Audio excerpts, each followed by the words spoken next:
అబ్బో ఇక్కడ కేజీ చీరలు కొంటే అర కేజీ చీరలు ఫ్రీ అంట. మంగళ్య షాపింగ్ మాల్, కేజీల్లో సేల్, టన్నుల్లో ఆనందం. ఆంధ్రప్రదేశ్ రాష్ట్రంలో కూటమి ప్రభుత్వం నేతృత్వంలో నిర్వహించినటువంటి డిఎస్సిలో పెద్ద ఎత్తున అక్రమాలు జరిగాయనేటువంటి విధంగా ఇప్పటికే వివిధ దశల్లో ఆందోళన నిర్వహించినటువంటి వైఎస్ఆర్సీపీ పార్టీ నేతలు ఈ రోజు 3 రోజుల పాటు అనంతపురం నగరంలో నిరాహార దీక్ష చేపట్టారు. ప్రస్తుతం సప్తగిరి సర్కిల్లోని ఈ మున్సిపల్ కార్యాలయం, నగరపాలక సంస్థ కార్యాలయం సమీపం వద్ద పెద్ద ఎత్తున వైఎస్ఆర్సీపీ పార్టీ నాయకులు, కార్యకర్తలందరూ కూడా నిరాహార దీక్షలు చేపట్టారు. వైఎస్ఆర్సీపీ పార్టీ జిల్లా అధ్యక్షులు మాజీ ఎమ్మెల్యే అనంత వెంకటరామరెడ్డితో పాటు నాయకులు, కార్యకర్తలు ఉన్నారు. మాట్లాడేటువంటి ప్రయత్నం చేద్దాం. ఏ విధంగా అక్రమాలు జరిగాయి అనేటువంటి విధంగా. సార్ చెప్పండి సార్, డిఎస్సీలో అక్రమాలు జరిగాయి అంటున్నారు, అసలు ఏ విధంగా జరిగాయి అక్రమాలు? పేపర్ లీక్ అయింది. తర్వాత స్పోర్ట్స్ కోటాలో వచ్చేసి అర్హులు అనే వారికి ఇవ్వకుండా అనర్హులకి అందరికి కూడా అక్కడ వచ్చేసి పెద్దపీట వేసి పట్టం కూడా కట్టబడింది.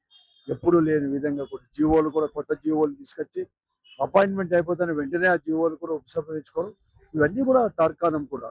ముఖ్యంగా అక్కడ ఎవరైతే ప్రశ్న పత్రాలు ఎవరైతే నిర్వహిస్తున్నారో దాంట్లోనే ఒక అవుట్ సోర్స్ ఎంప్లాయీ అయిన నవీన్ గారికి జోన్ 2లో మొట్టమొదటి ర్యాంక్ రావడం, దాన్ని గుర్తించే అతనికి ఇంటర్వ్యూకి కూడా పిలుచుకోకుండా పోవడం, అతను కోర్టుకు పోవడం అనేది కూడా పెద్ద కూడా తార్కాణం దీనికి. తర్వాత స్పోర్ట్స్ కోటాలు పెద్ద లేకోకుండా వాళ్ళకి కావాల్సినంత కూడా ఇచ్చుకోవడము. తర్వాత ఎవరైతే గోల్డ్ మెడలిస్ట్ ఉన్నా కూడా వారికి అనేది కూడా పోస్టింగ్ ఇవ్వకుండా కేవలం ఉండే వారికి మాత్రమే, అంటే పాల్గొంటే చాలు అటువంటి వారందరికీ కూడా ఇవ్వడం కూడా ఇవన్నీ కూడా చేసేదానికి కూడా తార్కాణం ఉంటుంది. అంటే స్పోర్ట్స్ కోటాలో ప్రధానంగా విమర్శలు ఎక్కువగా వ్యక్తమవుతున్నారు. ఎట్లా స్పోర్ట్స్ కోటా ఏ విధంగా దుర్వినియోగం అయిందని అంటారు? అప్పటికప్పటికి మధ్యలో తర్వాత వెంటనే ఎగ్జామ్ అనేది డిఎస్సి ఎగ్జామ్కి పోయి రాయకపోయినా కూడా వాళ్ళందరికీ కూడా కేవలం స్పోర్ట్స్ కోటా కింద వేరే వాళ్ళని కూడా చేయడం, ఎవరైతే ఎగ్జామ్ రాశారో వాళ్ళకి మాత్రం ఎక్కడ కానీ పిలవకోకుండా ఇవన్నీ కూడా చేయడం, ఇవంతా కూడా పెద్ద ఎత్తున అన్యాయం కూడా జరిగింది. తర్వాత గోల్డ్ మెడలిస్ట్ అవన్నీ ఉంటే లేకుండా కేవలం పార్టిసిపేట్ చేస్తే చాలు అని చెప్పేసి అది కూడా ఒక సొసైటీతోనో వాళ్ళతో కూడా సర్టిఫికేట్ తీసుకొని ఇవన్నీ కూడా చేయడం. అందుకోసమే ఈరోజు ఆంధ్రప్రదేశ్ ఒలింపిక్ అసోసియేషన్ అధ్యక్షుడు పురుషోత్తం గారు కూడా చాలా స్పష్టంగా చెప్పడం జరిగింది, స్పోర్ట్స్ కోటాలో పెద్ద ఎత్తున కూడా అతిక్రమణలు కూడా జరిగాయి. ఎవరికంటే వాళ్ళకు ఇచ్చే సర్టిఫికేట్ ఇచ్చి ఉద్యోగాలకు కూడా ఇచ్చడం జరిగింది. అందుకోసమే లోకేష్ గారు రాజీనామా చేసి ఈరోజు వెంటనే సిబిఐ ఎంక్వైరీ చేయాలి. సిబిఐ ఎంక్వైరీ మేము అడుగుతా ఉంటే ఎందుకు చంపుతా ఉన్నారో దానివల్లనే కూడా అర్థమవుతా ఉంది. అంతెందుకు మన జిల్లాలో కూడా గుంటకల్లో ఒక పవిత్ర అనే అమ్మాయి, అంటే అక్కడే పెద్దన్న కూతురు కూడా, ఆమె కూడా ఆ పెద్దన్న వచ్చి తెలుగుదేశం పార్టీ నాయకుడు అక్కడ గుంటకల్లో, ఆమెను కూడా ఇంటర్వ్యూకి పిలిపించి ఆమెకి ఇవ్వకపోతే ఈ రోజు ఆమె తెలుగుదేశం పార్టీ జెండాలు పట్టుకొని ఆ కుటుంబ సభ్యులంతా కూడా ఆడ నిరాదీక్ష చేస్తున్నారు.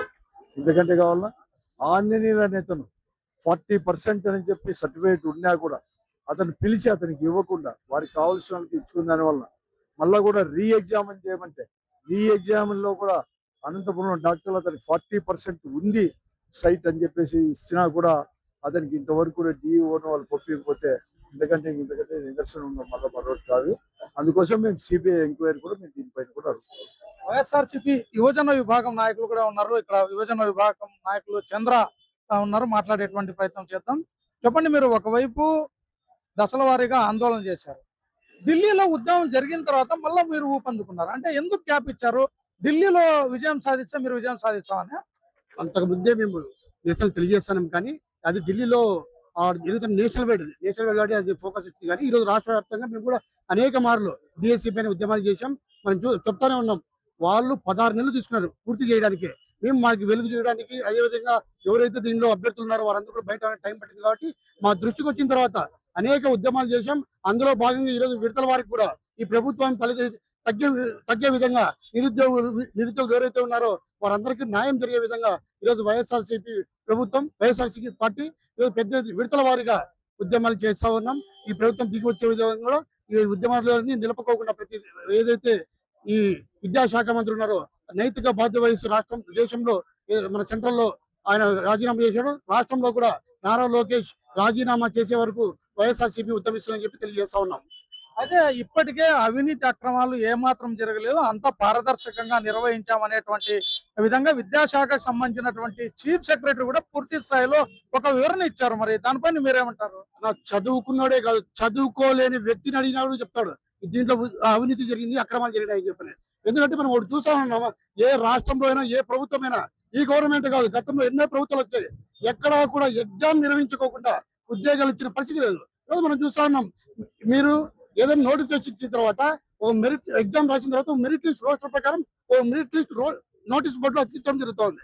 కానీ ఎందుకు నోటీస్ బోర్డులో మీరు ఈ రోస్టర్ ప్రకారంగా మెరిట్ లిస్ట్ వదలలేదని అడుగుతా ఉన్నాం. అంతేకాకుండా మనం చూస్తా ఉన్నాం, ఏదైతే ప్రక్రియ ఉందో, క్వశ్చన్ పేపర్ తయారు చేసే ప్రక్రియ ఉందో, దాన్ని అప్లోడ్ చేసే ప్రక్రియ కూడా ఒక అవుట్ సోర్సింగ్ ఉద్యోగాలు ఇచ్చారు. ఎందుకు ఇచ్చారని అడుగుతా ఉన్నాం. అవుట్ సోర్సింగ్ ఉద్యోగాలు ఎందుకు ఇన్వాల్వ్ చేశారు? అదే అవుట్ సోర్సింగ్ లో ఎవరైతే పాల్గొన్నారో వారికే ఈ రోజు జోన్ 2 లో ఫస్ట్ ర్యాంక్ వచ్చిన పరిస్థితి.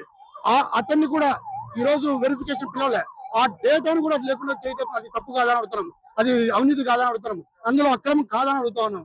అంతేకాకుండా ఏదైతే మీరు స్పోర్ట్స్ కోటా అన్నారో దాంట్లో 2% రిజర్వేషన్ ఉంటే వీరు 3% పెంచి వారు ఏదైతే వాళ్ళకి సంబంధించిన నామినేటెడ్ పోస్ట్ షాప్ చైర్మన్ ఉన్నాడో ఆయన ఏవైతే సంతకాలు పెట్టి వదిలినటువంటి సర్టిఫికెట్స్ కు వచ్చిన ఉద్యోగాలు ఎక్కువ ఉన్నాయి. కానీ ఎవరైతే రాష్ట్ర వ్యాప్తంగా దేశవ్యాప్తంగా గేమ్స్ లో వచ్చి నేరుగా క్రీడల్లో పాల్గొన్న వాళ్ళకి రాలేదంట. స్టేట్ రాష్ట్ర వ్యాప్తంగా కూడా ఏదైనా first prize, second prize, third prize ఆ క్రీడల్లో పాల్గొన్న వ్యక్తి రాకుండా దాంట్లో పార్టిసిపేట్ చేసిన వ్యక్తులకే ఈ రోజు ఉద్యోగాలు వచ్చిన పరిస్థితి కనపరిస్తా ఉంది. అది అవినీతి కాదా అని చెప్పి ప్రభుత్వాన్ని మేము అడుగుతా ఉన్నాం. ఇవన్నీ కూడా అడిగితే వారు వైఎస్ఆర్ కాంగ్రెస్ పార్టీ లేని అవినీతి ఆరోపణలు చేస్తా ఉంది అని అడుగుతున్నారు. ప్రూఫ్స్ అన్ని కూడా బయట పెడతాను కూడా మీకు చూపిస్తాను మీడియా పరంగా. అదే విధంగా వైఎస్ జగన్మోహన్ రెడ్డి గారు మీడియా పరంగా అన్ని కూడా మీకు చూపించారు కదా అని చెప్పి అడుగుతా ఉన్నాం. మాజీ కార్పొరేటర్ ప్రకాష్ ఉన్నారు, ఆయనతో కూడా మాట్లాడేటువంటి వైఎస్ఆర్సీపీ పార్టీ నాయకులు ఉన్నారు. ప్రకాష్ మాట్లాడేటువంటి ఈరోజు మెగా డిఎస్సిపై వైఎస్ఆర్ కాంగ్రెస్ పార్టీ చేపట్టిన ఉద్యమానికి యువత విద్యార్థి లోకం కోసం, భావితరానికి భవిష్యత్తు యువత విద్యార్థులే కాబట్టి వారి పక్షాన వైఎస్ఆర్ కాంగ్రెస్ పార్టీ నిలబడి వారికి జరిగిన అన్యాయాన్ని ప్రశ్నిస్తూ ఈ రిలే నిరాదీక్షలు కొనసాగుతున్నాయి. ఈరోజు డిఎస్సిలో జరిగిన అనేక అవకతవకలకి బాధ్యత వహిస్తూ విద్యాశాఖ మంత్రి నారా లోకేష్ గారిని రాజీనామా చేయాలనే ప్రధాన డిమాండ్తో, ఒకవేళ మీకు విద్యా వ్యవస్థలో అవకతవక జరగలేదని మీరు భావిస్తే తక్షణమే సిబిఐ ఎంక్వైరీకి మీరు సిద్ధం కావాలని వైఎస్ఆర్ కాంగ్రెస్ పార్టీ తరఫున మేము డిమాండ్ చేస్తున్నాం. మీకు అవకతవకలకి అవకాశం లేకుండా మీరు డిఎస్సి నడిపినామని మీరు భావించినప్పుడు సిబిఐ ఎంక్వైరీని ఎందుకు మీరు కోరలేకపోతున్నారు కదా? చీఫ్ సెక్రటరీ విద్యాశాఖకు సంబంధించిన చీఫ్ సెక్రటరీ ఇక్కడే కలెక్టర్ గా కూడా పనిచేశారు కోనా శేషర్. అనేక సందర్భాల్లో మీడియాతో సమావేశం నిర్వహించి దానికి సంబంధించిన వివరణ ఇచ్చారు. అయినా మీరు జరిగాయి అంటున్నారు.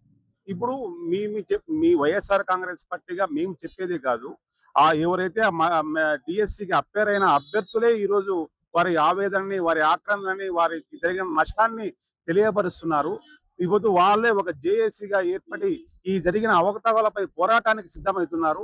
వాళ్ళు చేస్తున్న పోరాటానికి మా వైఎస్ఆర్ కాంగ్రెస్ పార్టీ తోడుగా ముందుకు పోతుంది తప్ప మేము జరిగిన అన్యాయాన్ని ప్రశ్నిస్తున్నాం తప్ప ఈ గవర్నమెంట్ ని అదే డిమాండ్ చేస్తున్నాం. ఏదైతే యువజన విద్యార్థి లోకానికి మీరు చేస్తున్న ఈ మోసాన్ని మేము ఎత్తి చూపుతున్నాం, వాళ్ళ పక్షాన్ని నిలబడి పోరాటం చేస్తున్నాం. ఇది విధంగా వైఎస్ఆర్సీపీ పార్టీ నాయకులందరూ కూడా ఇక్కడ నిరసన దీక్షలు చేపట్టారు. ఏదైతే అన్యాయం జరిగిందో ఒకవైపు స్పోర్ట్స్ కోటాలో కూడా పూర్తిగా అన్యాయం జరిగింది. అదే విధంగానే ఎవరైతే అవుట్ సోర్సింగ్ విధానంలో పనిచేస్తున్నటువంటి ఉద్యోగి ఎవరున్నారో అతనే డిఎస్సిలో ఉద్యోగాన్ని పొందడం, ఇవన్నీ కూడా అక్రమాలను స్పష్టం చేస్తున్నాయి. అక్రమాలు జరగలేదంటే భయం ఎందుకు, వెంటనే సిబిఐ విచారణ కూడా చేయించాలనేటువంటి విధంగా వైఎస్ఆర్సీపీ పార్టీ నేతలు డిమాండ్ చేస్తూ ఇక్కడ నిరాహార దీక్షలు చేపట్టారు. రసూల్, ఇట్సీ టీవీ, అనంతపురం జిల్లా.